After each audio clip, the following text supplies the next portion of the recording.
Welcome to today's GATE video. My name is Vijayakumar K, Assistant Professor, Department of Electrical and Electronics from S.A.E. Engineering College. So today GATE coaching topic is series and shunt compensation. So the GATE syllabus of EEE 2025. So I'm going to handle the topic called series and shunt compensation from the power systems. So the series and shunt compensation, we are having some definition about the series and shunt compensation. It is in long transmission lines, voltage drops, stability issues and oscillations cause major inefficiencies. How do we fix this without rebuilding the grid? So in long transmission lines, if you take around 250 kilometers and more over, what happens? These type of issues can be created at the time of power transmission. So for the compensation in power systems refers to the intentional addition of reactive power devices, series or shunt, to improve voltage regulation, stability and power transfer capability. So this is the compensation technique we are going to implement in the long transmission lines to avoid the consequences of the power issues. That means the voltage instability or any other load imbalances.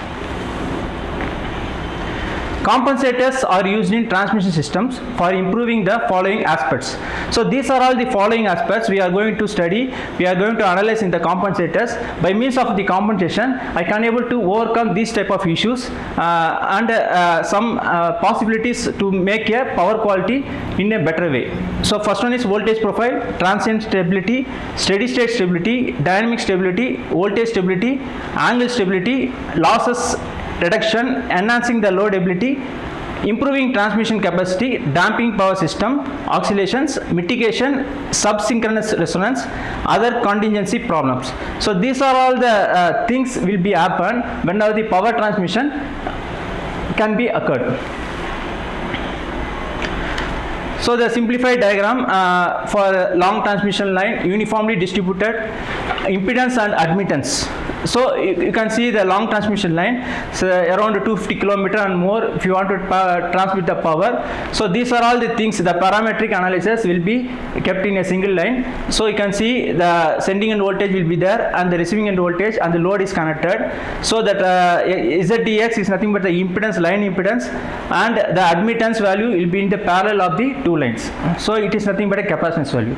So these are all the things mainly focused on the power transmission lines. So this is a basic of power transfer.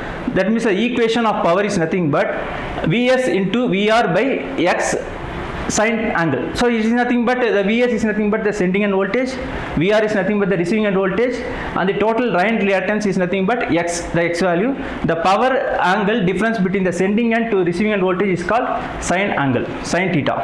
So X is total series reactance. Voltage drop relationship is nothing but the formula is VR equal to Vs minus JIX. So this is the power angle curve before and after compensation. So mainly what is the compensation? The requirement of the compensation in a power transmission system. So the sending end voltage will sense the power, and in the receiving end voltage, the actual power, what is the power sending by the sending end voltage, it will have to receive in the receiving end voltage, but it is not happening because of these issues. The issues will be majorly focused on the parameter, that means the inductance value, the capacitance value and the resistance value will make a possibility of changing the power angle, power values, voltage and current in the transmission lines. So to make the adequate power shall be transferred and it will be utilized in the load side, we are using this type of power angle diagram to analyze the power, how much power is observed in the load side. So to improve the power angle, we have to maintain the reactance value in the optimized level. So mainly the reactance value will be the inductive reactance and capacitive reactance. So this is a single line diagram and phasor diagram of our system, transmission system. In a single line diagram, we are using the lumped circuit. You can see the resistance value, the inductive reactance value and the capacitance across the two lines. So we are focusing on single phase here. The load is connected across that. So for this equivalent circuit, that means we are getting the vector diagram here, phasor analysis. So you can see the sending end voltage is always greater than the receiving end voltage. Because of this power triangle, you can use the losses present in the particular transmission system. So, and again the current is also lagging. The current will be lagged by some angle from the receiving end voltage. So the power angle between the sending and the receiving end voltage is sin theta. It will be always 90 for a optimized and correct value of the power we are getting in the receiving side. So from this power angle we have to maintain 90 degree. So we can obtain the maximum power at a compensation level at the receiving side. So series compensation and shunt compensation. So this is the major things what we are seeing in the power transmission system. Series compensation reduces line impedances to boost power transfer. So series compensation mainly is affected because of the line reactances. It is always persist in the long transmission lines. Medium or small transmission lines, what happens means it will be negligible. But in long transmission line, it will show some impact for the power distribution or power carrying capacity will be reduced according to your line impedances.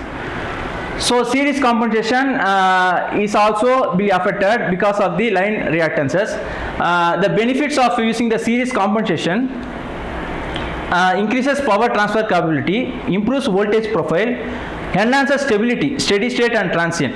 So these are all the benefits we can go with the series compensation techniques. So the power transfer capability will be increases. Example, if you are having the high inductive reactance, means we have to add the capacitive reactance in the series of the transmission line. So then only we can able to increase the power carrying capacity of the transmission line. In the receiving end power, we are getting near to the sending end power. So improve voltage profile. Example, swell or sag will be present in the transmission lines. We can also improve this type of issues will be persist in the transmission lines. And enhance stability. So typical usage, it will be in long EHV or UHV, ultra high voltage or extra high voltages. It's around 765 volt up to, in India we are following the transmission system. So that much of voltage, if you want to transmit the power, means definitely we need a compensation there.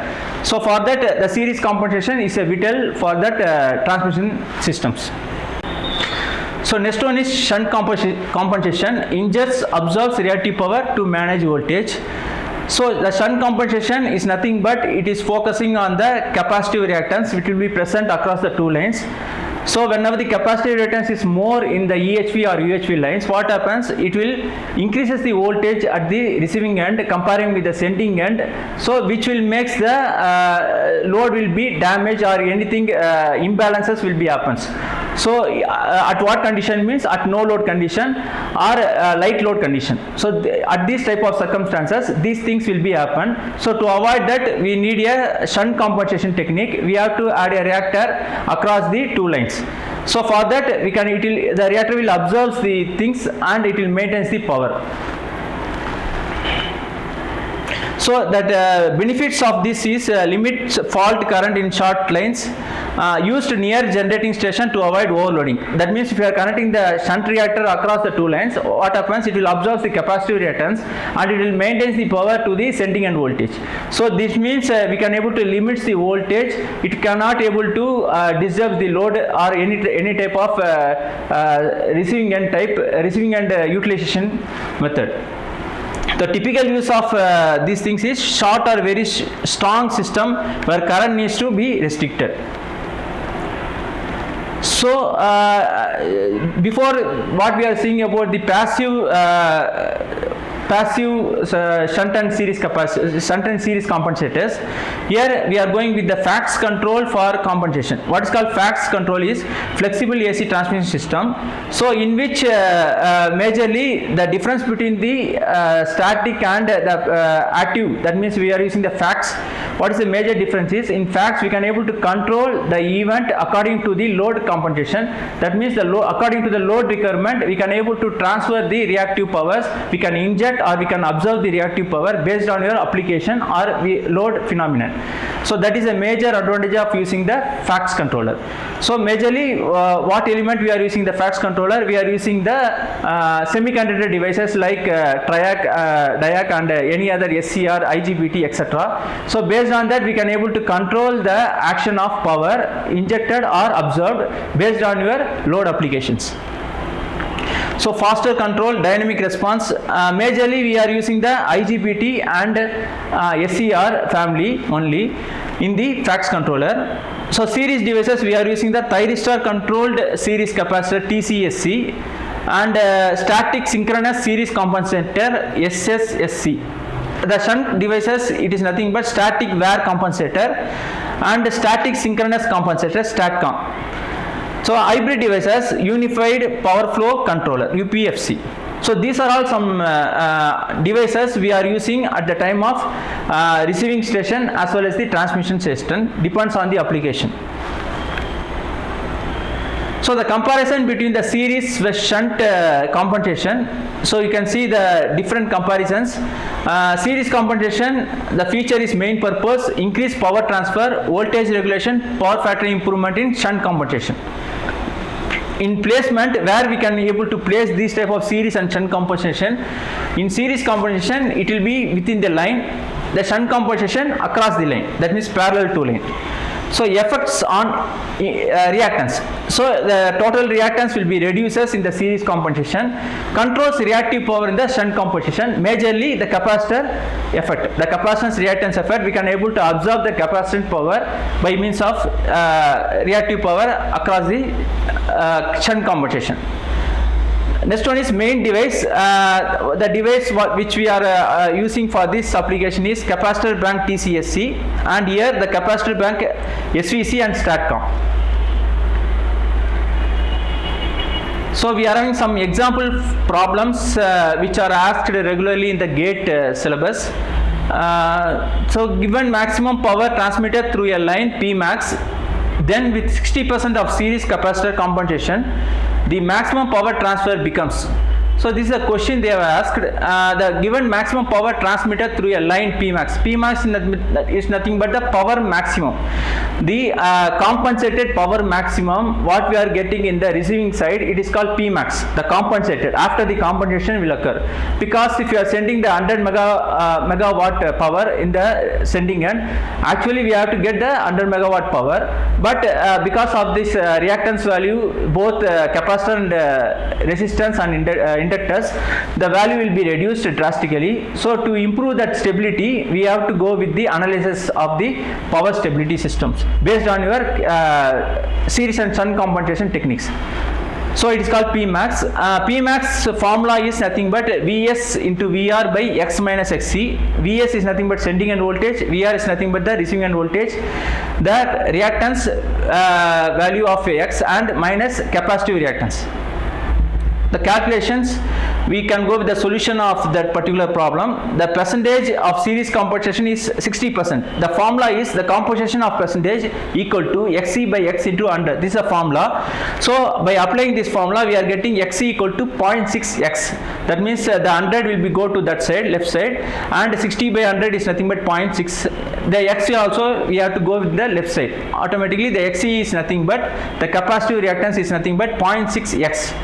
So we have to apply this finding into the Vx Vr by X, the formula for Pmax. So actually here I am missing the value of sine angle. The sine angle is nothing but sine theta is nothing but sine 90. So I have to make a sine 90 will be 1. So only I cannot mark a sine angle here. So it is initially I have to put a sine angle will be 1. Sine theta 90, sine 90 equal to 1. So Vs by into Vr by X, the power maximum is nothing but after applying all the values here, you are getting power maximum of 0.4 Pmax by 0.4. Suppose if you are sending the 400, we are expecting a 400, we are get 2.5 times of the values. So the 2.5 times of the multiple values of the power maximum. So this is the compensation by means of values we can able to get the maximum power in the receiving station. So the example MCQ, how is the reactive power of the line capacitance during low loads in long EHV transmission lines compensated? So I already explained that whenever the low load in long EHV, it will affects the receiving power. That means the receiving power will be greater than the sending power. It's called Ferranti effect. So this type of issues will make the instability in the load side, and it will damages, or it is very dangerous if you are applying the this type of high power to the low application loads. So to how to mitigate this means by means of capacitance, shunt reactor, or anything application by using the series or shunt. So these are all the four